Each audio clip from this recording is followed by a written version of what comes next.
Today's topic I want to discuss with you, how does a retirement annuity work? So with annuities in general, there's some good things about them, there's some horrible things about them. So first I want to explain to you how an annuity works, how a generic concept of annuity works, and then when somebody could leverage a type of annuity for retirement, specifically for a type of retirement income play or a safe, consistent retirement accumulation play, and then what are problems that individuals fall victim to when trying to leverage that strategy, expecting something else that is just truly not there, like when you're talking about income rider guarantees and or guaranteed 7% or 8%, what's kind of some of the scams out there and how to deviate or kind of read through the BS that you might have been pitched before. So I want this to be very, very educational, kind of show you how it works, show you the negatives to annuities, show you the positives to annuities, and then show you actual examples of saying, okay, in this person's situation, an annuity worked really well. It fit like a perfect puzzle piece. With another situation, utilizing an annuity was absolutely horrible, and now this person's going to be really, really pissed off. So it's kind of a lot of these examples and a lot of these situations are just from the volume that calls into the agency. So individuals that say, hey, I got set up into this thing 3, 4, 5, 6 years ago, whatever that case might be, and they didn't really understand how it worked, and then that agent is no longer able to be found. So therefore someone would call in my agency to help kind of break down and educate them a little bit further. So please take out a pad and pen and take down some notes. At any point in time you're interested in hearing more information or trying to figure out your situation, feel free to give our 1-800 number a call. It's 1-800-566-1002, and we'll be sure to help you out the best way that we can.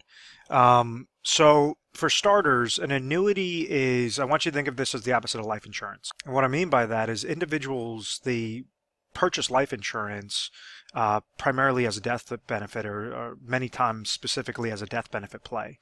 Meaning that if, let's say, you have an individual that is the breadwinner of their family and they're going to work each and every day, each and every year, they're bringing in X amount of income to their loved ones, to their beneficiaries, to their dependents. So let's say if somebody's making $100,000 in a given year, and that person was to, unfortunately, and they understand that they were going to be working until, let's say, they're age 65, and this person is currently age 35, well, they say, okay, they have 30 more years of work, of income of $100,000 that's going to their family, and therefore that income is going to be paying for the different expenses for that family. So you could say, okay, well, you basically take 30 and multiply that by $100,000. So that death benefit could essentially be comprised of like $3 million that somebody would purchase as a life insurance policy, of saying, okay, they want to make sure, God forbid, if that breadwinner passes away, that the family is unhinged. Basically, they could still be living their life, going forward. So that's just an income play on a death benefit side. The concept that I'm trying to help you understand is life insurance prevents an individual from dying too soon. If this person passed away before they retired, before the kids were moved out of the house, before a whole slew of different variables in there, that's what this individual is paying premium dollars to an insurance company, and the insurance company is therefore, kind of think of it like an invisible umbrella over this insured's head. And this is an absolutely horrible illustration, but I'm going to keep it anyway, because I love the comments of how people bash my my handwriting on these videos. But what this essentially says is, okay, $3 million is a death benefit waiting there. If this person had like a 30-year term life insurance policy and they passed away, let's say at age 50, well then $3 million is going to go lump sum, to their beneficiaries tax-free. So it's the opposite of that. So if we understand that life insurance protects this individual from passing away too soon, and their beneficiaries are going to be receiving these lump sums, in this hypothetical example, $3 million, well then they're covered in case they were to pass away before that standpoint, before that actual retirement age, or whatever the age is that they set up for their goals. So when we're looking at a retirement annuity, and let's say we're talking specifically about the income play, it is the opposite of that life insurance. So what an annuity is leveraged is to protect an individual from living too long. So if you have that standpoint of, okay, this person's 65 years old and they now have certain expenses from their retirement years, and they project that they're going to live until, let's say, age 95, so basically a 30-year time frame. If someone goes and has, let's say, $1 million and they decide, okay, they want to pull out $50,000 per year to, suffice whatever their expenses are. Well, we understand if this was like a bucket of money, and they were taking out $50,000, they would have exhausted these monies by age 85. They would have no more monies left in that $1 million bucket. So what an annuity could do is, or if this person's living till age 95, projected to live to age 95, obviously they're falling short of that income goal by 10 years. So an annuity, what happens is it's as if you're purchasing a type of insurance on the monies. You're basically leveraging an insurance company. You're taking a lump sum of dollars, placing it in with an insurance company, and that insurance company is providing you a lifetime income stream on either a monthly basis or annual basis off of that income. So you could essentially leverage and say, okay, in this hypothetical example, let's say this person's 65 years old, and then that's when they purchase their annuity, for $1 million. Well, maybe the insurance company could pay them $50,000 per year until the day that they pass away. So let's say if they keep, this person's receiving $50,000, and all of a sudden they pass away at age 75, well, whatever's remaining in that bucket could be left over to their beneficiaries. Let's say if this person, is living and all of a sudden they're age 90, well, they would have been able to have an additional 5 years of pure monies, pure income, because their break-even point was at 85. Let's say if they live to age 95, it's going to be that much sweeter, much better of a deal to basically leverage that properly. Let's say if this person lives to 105 years old, well, now they're having 20 years of profit, of 20 years of more income than what they projected they were going to live for, of $50,000. So the insurance company is essentially putting themselves on the hook to say, yes, we're going to pay whatever that income amount is at contract inception, because you gave us a lump sum. We're going to pay you these types of income amounts on either a monthly basis, quarterly basis, semi-annual, or annual basis. So what I just described was something known as an immediate annuity, which I typically don't like, just because of kind of how the payouts work. They leverage something known as annuitization, which gives a lot of control to the insurance company themselves. I like using income riders. I like using different things that allow the individual to have a lot of control and basically cherry pick what the best contract is, and kind of mold the best offerings together, so it's stepping up in a type of laddering basis. And I'll explain that to you on the off of the actual example. But to kind of piggyback off of that, immediate concept is something known as deferred retirement annuity. So let's say if we have that individual is looking to retire at age 65, and we're projecting that they're going to pass away by the time they're age 95, and they understand, let's say this person's 60 years old right now, and they have 5 years until retirement, but they need $50,000 of additional monies from their retirement savings. Well, you could go and place dollars into a deferred annuity. So what that does is the insurance company gives you a larger benefit to say, if you place your dollars with them by the time 5 years short, or 3 years short, or 10 years short, whatever that is, they're able to defer what that guarantee is, and then say, okay, we'll provide you $50,000. So instead of giving $1 million at age 60 to receive $50,000 at age 65, maybe it might cost this individual $750,000 or $500,000 at age 60, to say, okay, at age 65, they're going to be able to trigger the income spigot, and then that's essentially what's going to be going to them, for the rest of their life. So what this does is it's able to save the individual thousands of dollars by just leveraging the amount of years that they're placing it in there.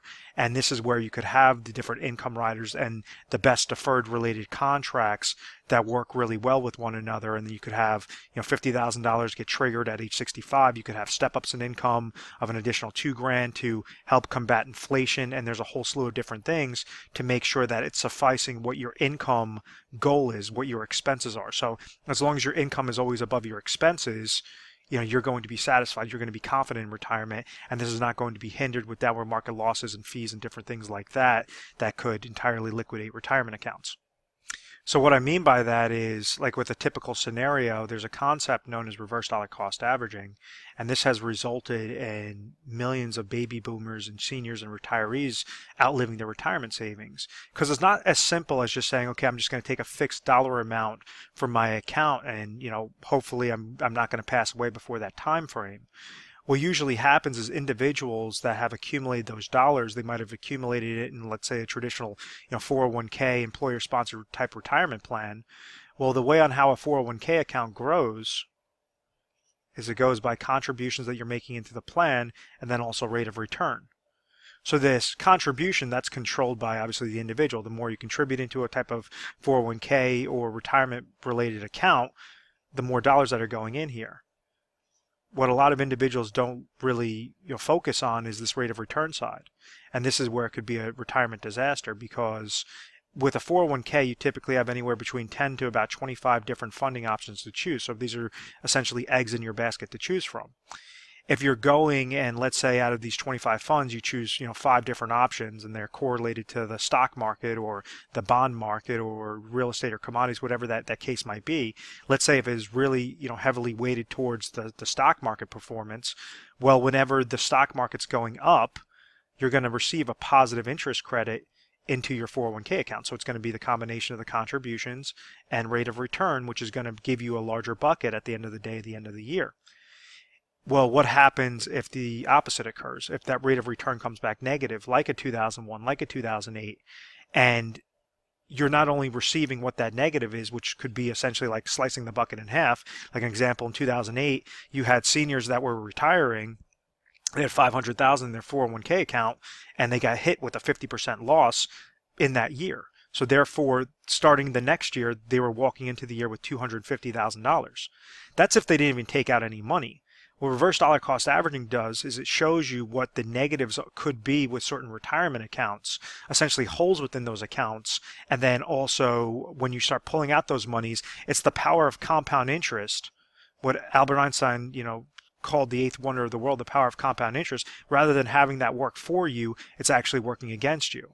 So let's say if you took your 401k monies and you put that into an IRA and you went over with some financial advisor and you're still sitting in different sorts of mutual funds, expensive related, really expensive accounts, you might be charged 1% in mutual fund related fee, a 1% in advisor fee, and that's being very conservative, by the way.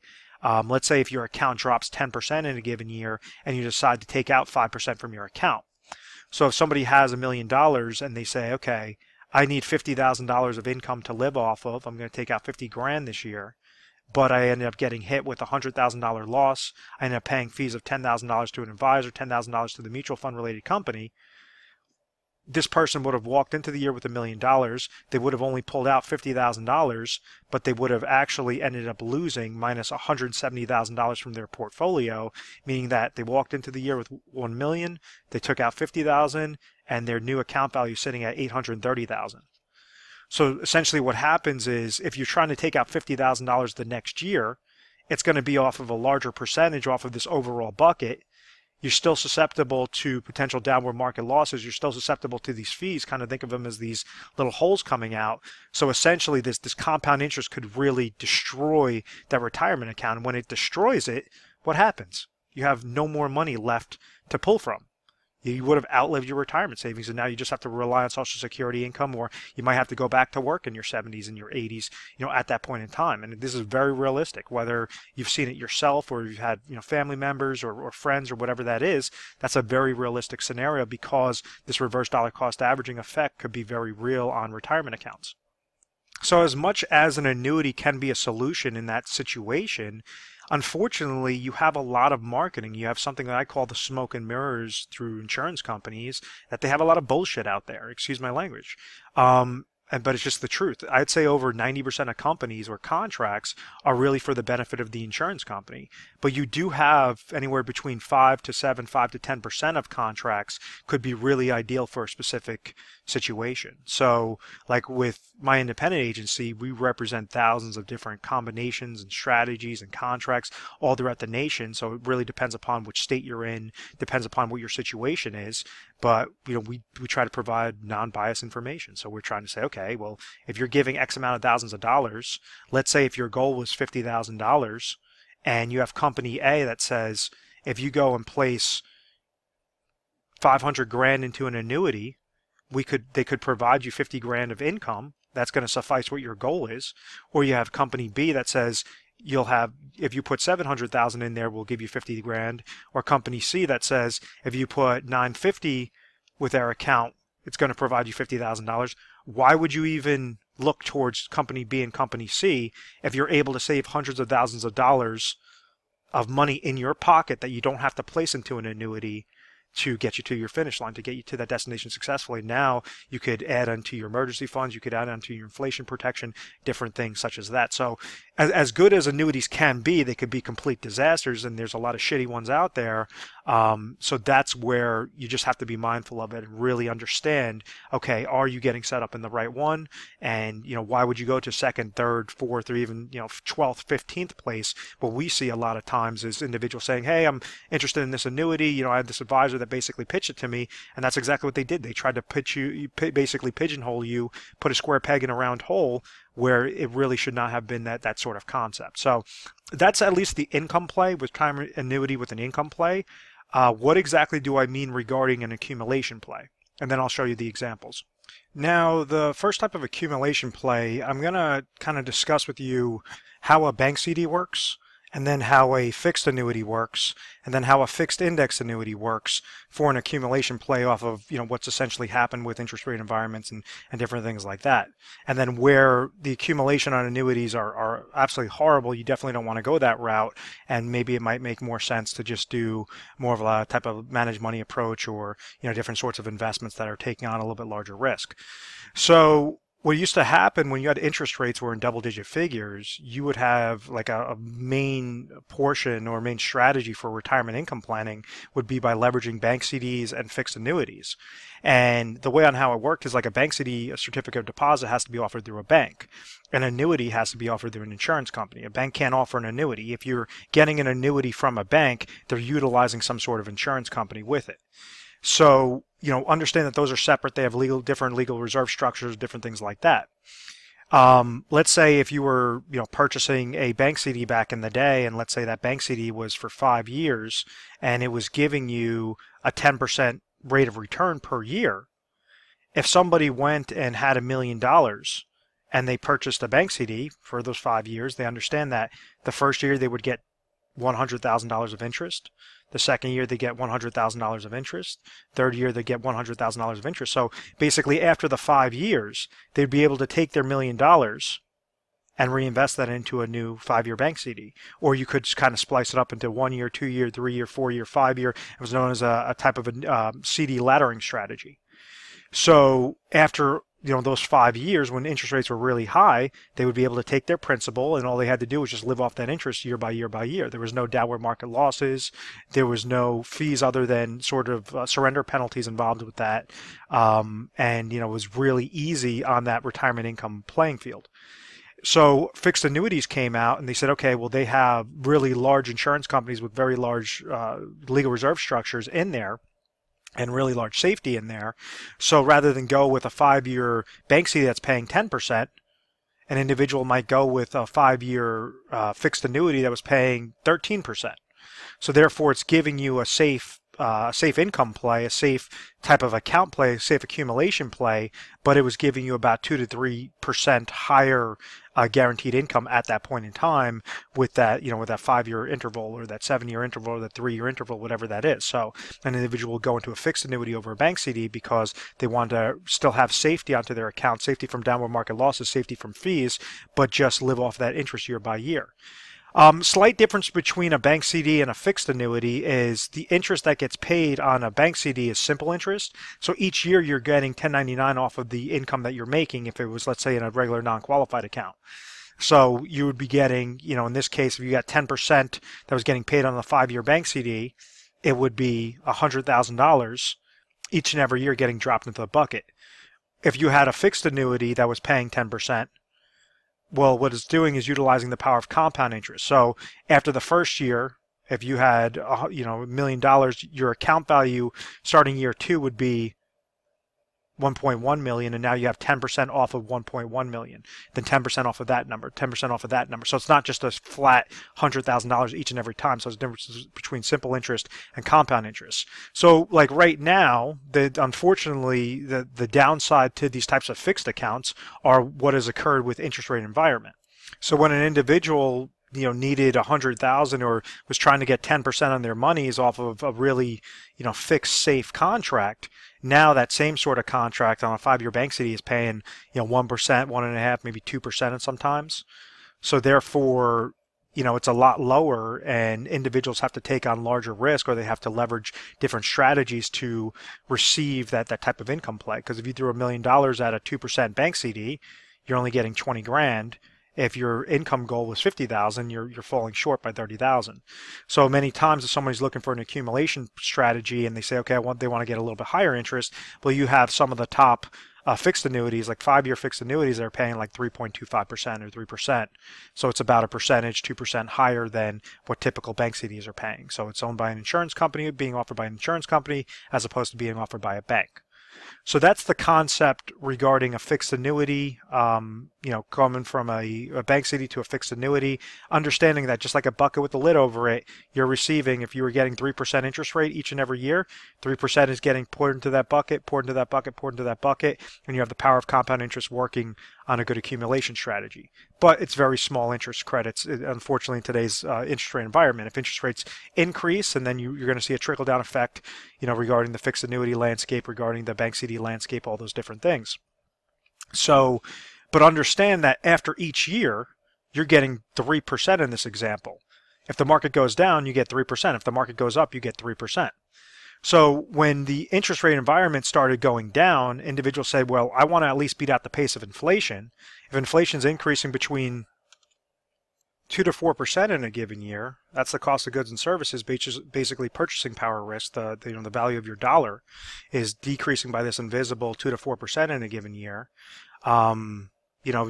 Individuals want something that's going to at least double that, or at least, beat out that pace of inflation. And because if, let's say, you're getting a fixed interest rate, or you're not getting any interest rate on your money, you're just getting 0%, and you're just leaving it in a checking account or a savings account that's barely paying you anything, you're going to get beat with this purchasing power risk each and every year on an inflationary basis, on an accumulation basis. So something that could combat that. And this is where you have a lot of these indexing strategies came out. They originally came out in the 1990s, and since that point in time, they've actually gotten a lot better because individuals have really gravitated towards that concept. And you have some insurance companies that still have crappy accumulated fixed index annuity products, and you have ones that are pretty good for an individual situation. The trick with an indexed annuity, I'm going to clear off the screen, is to understand it's not the same as an investment. You're not having these astronomical gains in a given year. It's just meant for the individual that wants to have safety and consistent accumulation onto their accounts, and also have that tax deferral within their growth, the power of compound interest. So what a fixed index annuity could do is, if you kind of think of your money like a bucket with a lid over it, what it's saying is your principal, and these are ones, FIAs without the income rider. Income rider was what I mentioned before with the income annuities. But just a regular FIA that doesn't have any fees, what this is showing us is, let's say if you have an FIA it's utilizing an S&P 500 with a 10% cap, as an easy hypothetical example. What this says is if this index, let's say, and you had a 5-year fixed index annuity that was doing this, and let's say that the index gains 15% the first year, then it loses 30% the next year, then it gains 5% the next year, then it loses 15%, then it gains 11%. What exactly was the growth within this account? Well, the first year when the index gained 15%, if your cap is at 10%, it gives you these fixed index annuities. They'll give you up to a specific cap limit or a specific threshold with a floor of 0%. So what this says is after the first year, if it gained 15 but our cap was 10, you're going to have a plus 10% into your bucket. The next year when it lost 30, you're going to have a plus 0% into that bucket. The next year when it gained 5, well, 5 is underneath the cap, so therefore you're going to gain 5%. The next year it lost 15, you're going to gain 0. And then the next year it gained 11, which is above our cap of 10, so you're only going to get whatever the cap is. So what this shows us is you would have had a plus 25% gain or about 5% per year for those 5 years, which would have been better than, it would have made more mathematical sense to go into that FIA because it gave you a 5% average rate of return per year as opposed to a 3% rate of return that was on the fixed side. So it's allowing you to beat out the pace of inflation, still reducing that downward market losses, so you're not susceptible to those downward market losses, but it's gaining whenever the market goes up, doesn't lose whenever the market goes down. So with some of the best ones out there currently with the interest rate environment, you can expect anywhere from about a 2-3% low average rate of return to as high as a 6-7-8% average rate of return with some of the best carriers. So it's not something that you're getting these double-digit rates of return, which you can in given years, but on average, this is, you're looking to have that safety and that consistency with that type of account and avoiding those types of fees.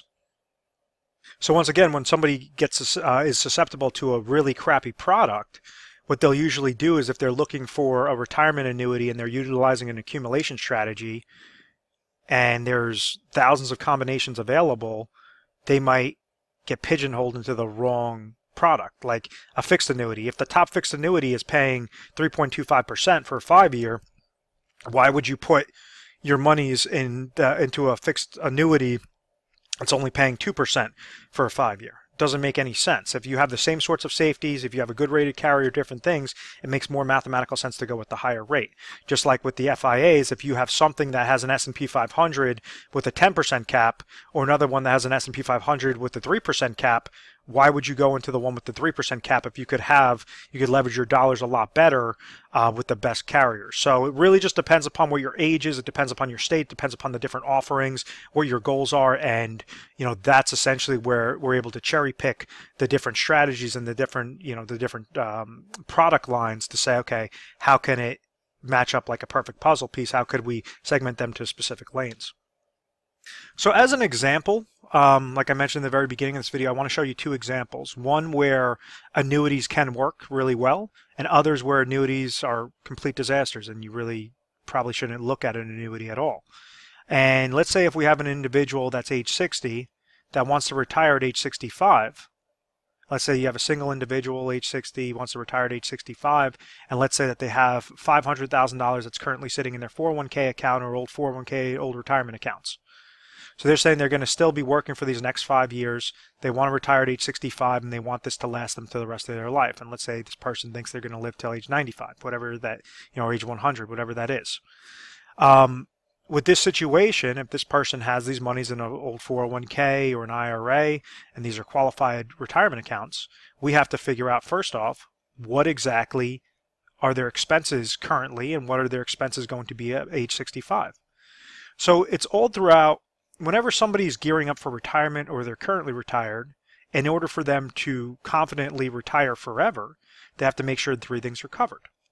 They have to make sure they have ample amount of income sources. They have to make sure that they have ample amount of emergency funds. And they also want to have some sort of strategy to combat a sort of inflationary risk. So with this person's situation, let's say we understand that they need exactly $50,000. That's going to be their expenses from ages 65 going forward to the date of death. So what are we going to look at first? Their income sources. Does this person have any pension money? Does this person, what are they going to be receiving at Social Security income? What are their other retirement assets? We understand their retirement assets are $500,000. Let's say if they are getting a pension plan for $10,000 a year and they're receiving Social Security income for $30,000 a year. Well, this tells us is that they're already receiving guaranteed income sources of $40,000. The gap is $10,000. So rather than go and take the $500,000 and throw it all into an annuity, that does not make sense. What do we want to do? We want to utilize the insurance product to ensure that they're going to be receiving whatever the gap is. So that is, in this situation, this hypothetical situation, their gap is $10,000. They have $500,000. So maybe what the best contract is when we're going through the thousands of different combinations is it might say, okay, Company A is going to say, if you provide Company A $100,000 at age 60, they're going to give you $10,000 by the time it hits age 65 of lifetime income each and every year to the day that person passes away. If this person lives to 120 years old, that $10,000 is still going to be on the hook. Let's say if this person passes away within a couple of years, whatever they did not pull from, that's what's going to be left over to that person's beneficiaries. So it basically covers them on an income play to say, if they pass away, well, their money wasn't completely wasted like old-fashioned annuities used to provide. We're leveraging income riders and different things for a safety play. So company A, if that's the best route for $100,000, don't go with company B or company C that might say, okay, with that same $10,000, you need to give $150,000 with company B or $175,000 with company C. You want to leave as much money in your pocket at the end of the day. So this is why, in this example, we'd go with company A. $10,000. So therefore, the income sources are covered. Age 65, they know if they give $100,000 out of their $500,000, they're going to have $400,000 remaining. $100,000 went into IRA annuity contract number 1. It's going to suffice what their income goal is. Number 2, emergency funds. Rule of thumb is you want to have anywhere between 6 to 12 months of emergency funds available at a given moment's notice. So this is if somebody, you come to a medical ailment or tree comes falls to your house, whatever that is, you want to splurge, take a vacation, whatever that emergency might be. You want to at least make sure there's about 6 to 12 months of expenses, of annual expenses, in at least a type of savings account. So maybe with that, out of this $400,000 remaining, you want to throw $50,000 into like an IRA money market account. Something that's not going to gain, it's not going to lose, something that's just completely liquid that you could pull from in case of that emergency. So now this says that if we reduce this 50 grand, now we have $350,000 to work on that inflationary need. So this is where you could do a combination of things. You could still stick with that strategy of investing your monies and trying to throw it into the stock market and bonds and commodities and real estate and do managed money concepts, different things like that. You could set up different annuity laddering strategies that say, okay, maybe at age 65 it's going to be $50,000 of income I need, but maybe by the time I'm 68 years old, my expenses are going to increase to $52,000, so therefore I need to trigger another $2 grand of income. So I'll take a small portion of this and put that into another annuity that's not deferring for 5 years, but maybe deferring for 8 years, and triggering that and triggering that. So you're stepping up with that income to combat that inflation. You could also leverage the accumulation strategies of saying, okay, well, I don't want to leave this money susceptible to downward market losses, so maybe I might take $100,000 and throw it into a fixed annuity, another $100,000, throw it into a fixed index annuity, have another, the remaining $150,000 and throw that into investments. So there's a whole slew of combination of different things, but rather than guess and shoot from the hip and fall victim to reverse dollar cost averaging, what we're doing is we're creating an actual plan. We're creating a type of puzzle that is going to mold perfectly for their situation. And the largest takeaway is you don't have to throw thousands and thousands of dollars into an annuity. You only have to throw what's necessary. As an example, if we have that individual that's 60 years old and wants to retire at age 65, and they have $500,000 that's sitting in retirement monies, and they're trying to plan it out, and we understand that they have expenses of $50,000, and we're looking at our three-legged stool of income, emergency, and inflation. Well, at this point in time, what happens if their pension income is $40,000 and they have Social Security income of $30,000?